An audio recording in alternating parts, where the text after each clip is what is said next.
John Paul सार्त्रा। ये नाम 1960s तक यूरोप और अमेरिका के घर घर में पहुंच चुका था और इसका रीज़न था सार्त्रा की फिलॉसफी जो बेसिकली एग्जिस्टेंशलिज्म पर बेस्ड थी। एग्जिस्टेंशलिज्म यानी एक ऐसी सोच जो बोलती है कि इस अजीब और इलॉजिकल दुनिया में रहने के बावजूद भी ह्यूमंस अपनी लाइफ में मीनिंग खुद बनाते हैं और लॉजिकल डिसीजंस भी लेते हैं, जिसका मतलब ये आइडिया ह्यूमन एग्जिस्टेंस, फ्रीडम और चॉइस के अराउंड रिवॉल्व करता है।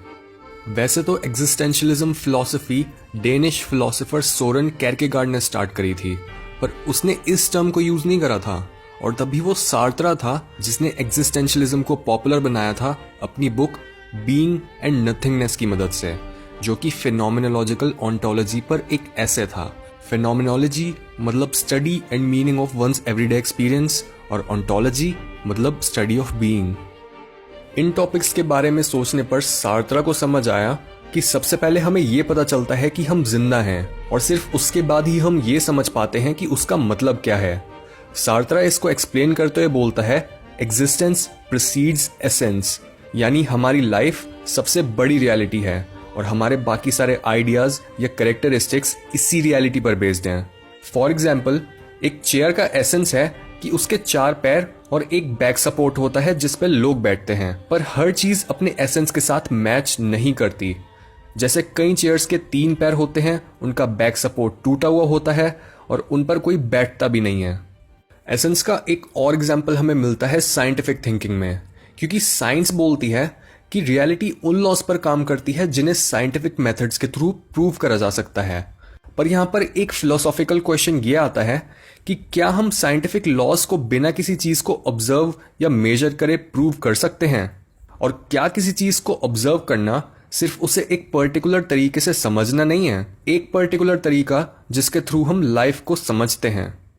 इसी वजह से सार्त्रा के लिए एग्जिस्टेंस साइंटिफिक लॉस के लॉजिक से ज़्यादा इंपॉर्टेंट और एक्यूरेट है, क्योंकि वो सिर्फ हमारा एक पर्टिकुलर वे में जीने का तरीका ही है जिसकी वजह से हम रियलिटी को साइंटिफिक लॉस के बेसिस पर देखने लगते हैं।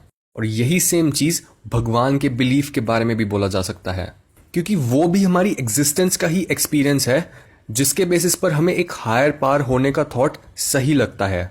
सो सार्त्रा के लिए साइंस और रिलीजन सेकेंडरी रिजल्ट्स हैं प्राइमरी रियलिटी के, जो कि अगेन हमारी एग्जिस्टेंस है। हम पहले एग्जिस्ट करते हैं और सिर्फ उसके बाद ही हम उसकी सेंस बनाते हैं science, religion, political beliefs, hobbies या फिलॉसफी जैसी चीज़ों से।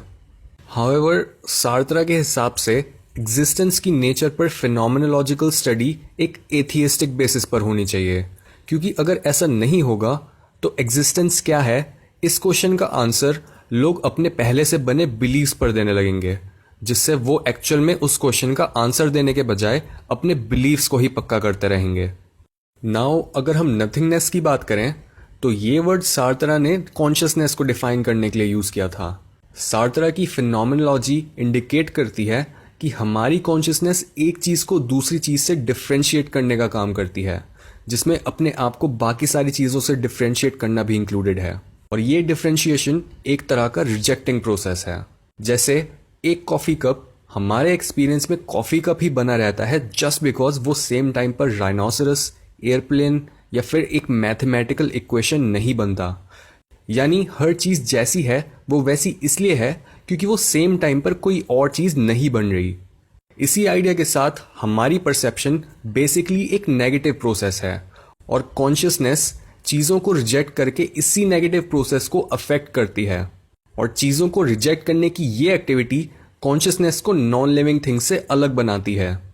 इस कोट में सार्त्रा ने कॉन्शियसनेस को बोला है फॉर इटसेल्फ, और जिन चीज़ों में कॉन्शियसनेस नहीं होती उन्हें इन इटसेल्फ। और तभी कॉन्शियसनेस जो है वो है नो थिंग।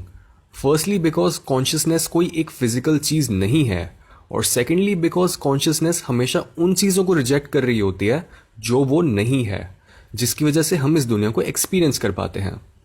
सार्त्रा का एक और फिनोमिनोलॉजिकल आइडिया जो काफ़ी पॉपुलर है वो ये है कि ह्यूमन एग्जिस्टेंस का मतलब एक फ्री, रिस्पॉन्सिबल पर मुश्किलों से भरी सिचुएशन में रहना है।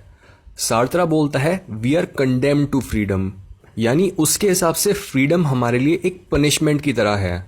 और ये इसलिए क्योंकि एसेंस से पहले आती है एग्जिस्टेंस। तो कोई ऐसा एसेंस नहीं है जो हमें बताए कि हम क्या हैं। सार्त्रा के हिसाब से फ्रीडम हमारी एग्जिस्टेंस का एक फैक्ट है जिसे हम अपनी मर्जी से चेंज नहीं कर सकते। इस आइडिया को बोलते हैं फैक्टिसिटी। फॉर एग्जाम्पल, हम अपनी फिजिकल बॉडीज में रहते हैं, दूसरों की में नहीं, और हम हिस्ट्री में एक सर्टेन पॉइंट पर पैदा हुए थे, दूसरे पर नहीं। सार्त्रा के लिए ये रियलिटीज हमारी लाइफ का पार्ट हैं जिनसे दूर भागना इम्पॉसिबल है। पर इसके बावजूद हम डिसाइड कर सकते हैं कि हमें क्या पहनना है, हमें कहाँ रहना है, या फिर हमें कैसा एटीट्यूड रखना है। इसी रीजन से फैक्टिसिटी और फ्रीडम काफी क्लोजली टाइड हैं, जिसकी वजह से हमारी फ्रीडम फैक्टिकल है, एब्सोल्यूट नहीं। हाउएवर, सार्त्रा बोलता है कि हम मेनली हमेशा इस फ्रीडम से दूर भाग रहे होते हैं। वो इसे बोलता है बैड फेथ, जिसका मतलब है ये मानना कि हमारे पास किसी चीज को चूज करने की फ्रीडम ही नहीं है, और इसे हम एक एक्सक्यूज की तरह यूज करते हैं। पर बैड फेथ की थिंकिंग हमारे इमोशंस को भी इन्फ्लुएंस करती है और हमारी पर्सनैलिटीज को भी। और तभी सार्त्रा के हिसाब से कोई भी इंसान हमें अच्छा या बुरा नहीं फील करा सकता, और कोई भी हमें गुस्सा नहीं दिला सकता, क्योंकि हर पॉइंट पर हम फ्री होते हैं एक डिफरेंट इमोशनल रिस्पॉन्स चूज करने के लिए, जिसकी वजह से हमारी पर्सनैलिटीज भी बैड फेथ का ही रिजल्ट हैं। क्योंकि हम कभी भी चूज कर सकते हैं कि हमें कैसा बिहेव करना है या फिर कौन सी क्वालिटी को एक्सप्रेस करना है।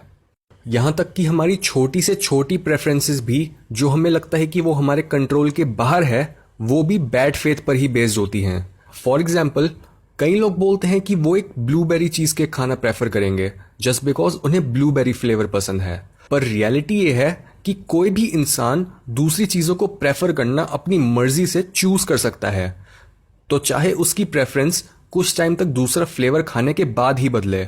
सो ऐसा नहीं है कि हम किसी भी चीज को चूज करते हैं जस्ट बिकॉज हम उसे प्रेफर करते हैं, क्योंकि हम कभी भी किसी और चीज को लाइक करने के लिए चूज कर सकते हैं।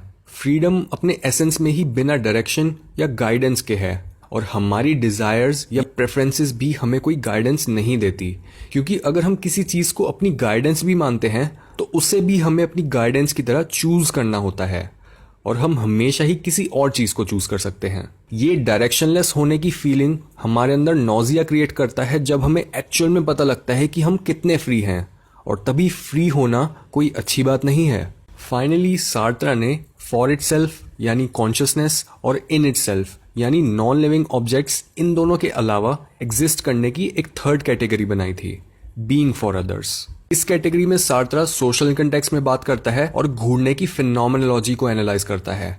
सार्त्रा बोलता है कि हम दो तरीके से घूरते हैं। एक जगह पर हम एक दूसरे को वैसे ही देखते हैं जैसे हम किसी नॉन लिविंग ऑब्जेक्ट को देखते हैं।